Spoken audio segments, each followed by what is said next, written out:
மாவட்டத்தில் கார்வெளி பகுதியில் இருக்கிற ஆத்துப்பாளையம் அணைக்கட்டில் இருந்து இன்று 19,500 ஏக்கர் பாசனம் பெறக்கூடிய வகையில் அந்த அணை 18 ஆண்டுகளுக்கு பிறகு இன்று திறக்கின்ற விழா மாவட்ட ஆட்சித்தலைவர் அவர்கள் தலைமையிலும் இது ஒரு வரலாற்று சிறப்புமிக்க நிகழ்வாகும். ஏனென்று சொன்னால் இதற்கு முன்னர் இந்த நொய்யல் பகுதியில் கழிவு நீர் வந்தது காரணத்தால் அதில் தண்ணீரை தேக்கி பாசனத்திற்கு பயன்படுத்தக்கூடாது என்று தடையாணை இருந்தது. 1999ஆம் ஆண்டு பெறப்பட்ட தடையாணை அதன் பிறகு இந்த ஆண்டு நல்ல மழை பெய்த காரணத்தாலும் திருப்பூர் பகுதிகளில் ஜீரோ லிக்விட் டிஸ்சார்ஜ் அதாவது ZLD என்று சொல்லக்கூடிய தொழில்நுட்பம் வந்த காரணத்தாலும் விவசாயத்திற்கு பயன்படுத்தக்கூடிய வகையில் தண்ணீர் நொய்யல் ஆற்றில் வந்த காரணத்தால் அதை தேக்கி இந்த ஆண்டு விவசாயிகளுக்கு பயன்படுத்துவதற்காக மாண்புமிகு முதலமைச்சருடைய அனுமதியை உத்தரவை பெற்று இன்று அந்த அணை திறக்கப்பட்டிருக்கிறது. மீண்டும் மழை காலங்களில் அந்த நீரை பயன்படுத்தி இந்த பகுதி விவசாயிகளுக்கு தேவையான தண்ணீரை கொடுப்பதற்கு மாண்புமிகு முதலமைச்சர் அவர்கள் உத்தரவிட்டிருக்கிறார். அணையோட கொள்ளளவு எவ்வளவு? 1/4 TMC. நீர் மேலாண்மை சிஸ்டம் சரியில்லைன்னா மாஜி நீர் மேலாண்மை பற்றி தெரிஞ்சவர் தான் 1 TMC தண்ணி வெளியே போச்சினார். இந்த அணை சின்ன அணை, இதனுடைய கொள்ளளவே 1/4 TMC தான். அவருக்கு என்ன தண்ணி டேம் எங்க இருக்குன்னே தெரியாத பிறகு என்ன தண்ணி போகுதுன்னு எப்படி தெரியும்? 1 TMC தண்ணி போகுதுன்னு சொல்றாரு. நீர் மேலாண்மை பற்றி அவர் ரொம்ப தெரிஞ்சிருந்ததுன்னா பதவியில் இருந்தப்போ செஞ்சிருக்கலாமல்ல. இதை நீங்க என்ன வேணா கேட்டு சொல்லுங்க. அவர் தான் சொல்லுவார், கேட்டு சொல்லி நீங்க கேட்டு சொல்லுங்க. எனக்கு நீர் மேலாண்மை எப்படி செய்யறதுன்னு எங்களுக்கு தெரியல, அவரை கேட்டு சொல்லுங்க. தொண்டு நொய்யலாற்றில் வந்து அந்த சாயப்பட தண்ணி வராமல் இருக்க என்ன நடவடிக்கை இருக்கு?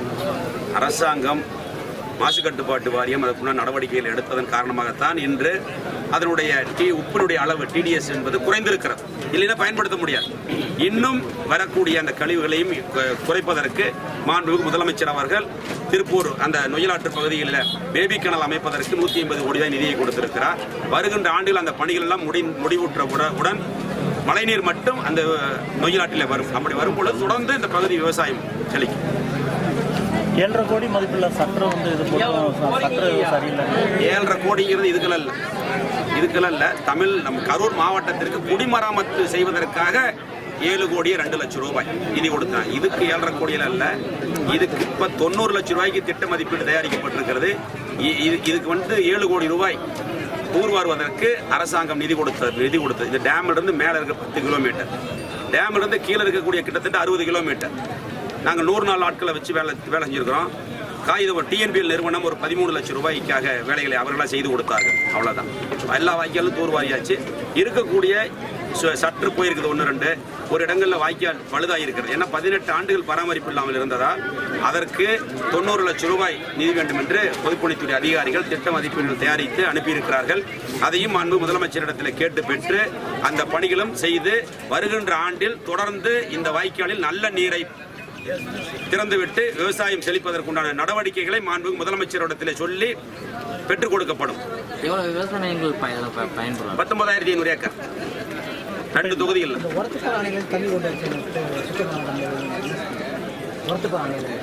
கீழ்பவானி தண்ணி இல்ல, இந்த சின்னமுத்தூர் பகுதிக்கும் மேலே இருக்கக்கூடிய ஒரத்துப்பாளையம் பகுதிக்கும் 32 கிலோமீட்டர்.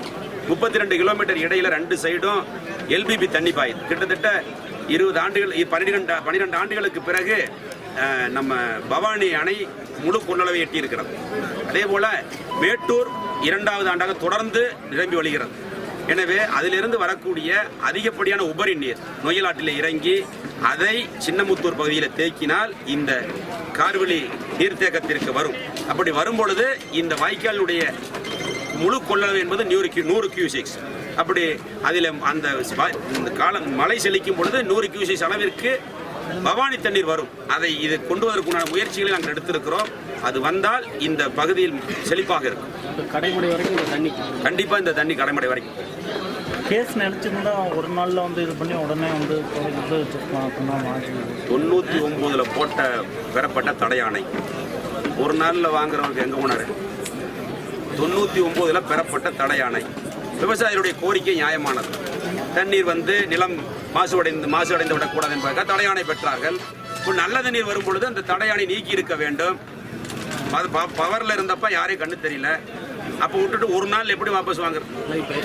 தடையாணை பெற்றவரிடத்தில் பேசி அவரிடத்தில் அனுமதியை பெற்று அது 3 மாத காலம் முயற்சி செய்து 1 வருட காலம் இதற்கு முயற்சி செய்துதான் இன்றைய நிகழ்வு சிறப்பாக நடைபெற்றிருக்கிறது. ஒரு நாள்ல முடியறதுக்கு என்ன ஜீம்பூம்பா வேலையா?